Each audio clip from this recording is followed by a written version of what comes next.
Hello, welcome back to my channel.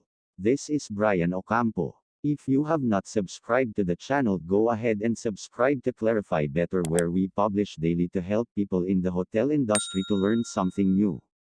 Also remember to click on the bell icon so that you receive the notification when we upload a new episode. In this lecture we will define vendor and purchase order, according to Fundamental Accounting Principles 22nd edition.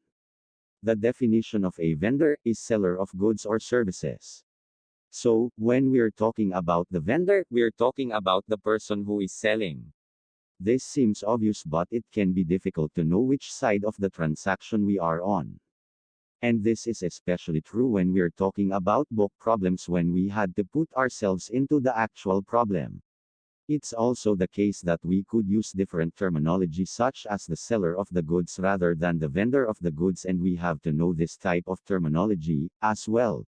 So, for example, if we have the purchase, a person who is purchasing. On the left-hand side, we can also define that as vendee, a term that we don't see quite as often. We usually see the purchaser of the goods.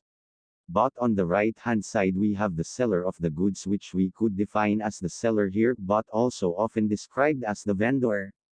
The vendor of the goods isn't going to be a common term that will be used in many transactions in many textbooks.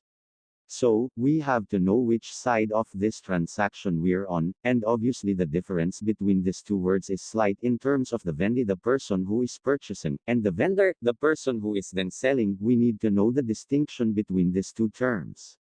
Next, we will define the definition of purchase order. Purchase order is a document used by the purchasing department to place an order with a seller or vendor. Talking about this actual document used in order to initiate the process of placing the order that is given to the vendor. Let's take a look at an example. We're going to be the owner. On the left-hand side, we want to purchase inventory from a vendor, which is going to be on the right-hand side. In order to do that, the business owner is first going to have the purchase order that will then be given to the vendor, listing out what is needed from the vendor. And in that case, it's a little bit different than we might think of when we actually make a purchase ourselves on the individual side of things, say from something like Amazon, or do buy something. We would usually make the payment at the point in time that we request the goods. At that point in time, that payment would actually happen. But in this case, no journal entry, we're not going to make the payment. We're not recording anything, we haven't received the goods, we haven't made a payment. We're just requesting the goods, no journal entry on our side. And of course, no journal entry on the vendor side as well. Then what's going to happen, of course, is that the vendor will ship the goods and services at the point of receipt. Then on the owner side of things, we can then record the transaction, meaning we now have the inventory. We're going to debit inventory.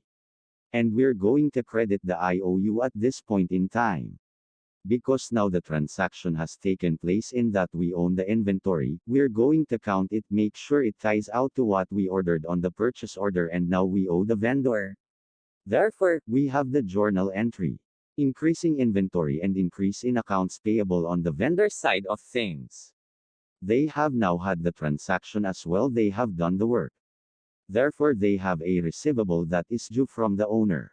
And they have earned revenue at that point in time. They're also decreasing their inventory by making this transaction, and they should record the related cost of goods sold at that point in time. Then what's going to happen, of course, is the payment will take place at a later point in time, possibly, and that would mean that of course the journal entry would be that the cash would go down, and the accounts payable would go down. On the vendor side of things, they would be receiving cash and the accounts receivable would be going down. Therefore, the purchase order is the document that initiates the process between these two parties. However, if not a document in which there's an actual journal entry related to it. I hope this lecture can help you gain some knowledge. Hope you liked it. For videos like this and more, please hit the like button and subscribe to my YouTube channel. Don't forget to hit the notification bell to be updated about interesting upcoming videos. Thank you for watching, and I'll see you on the next video.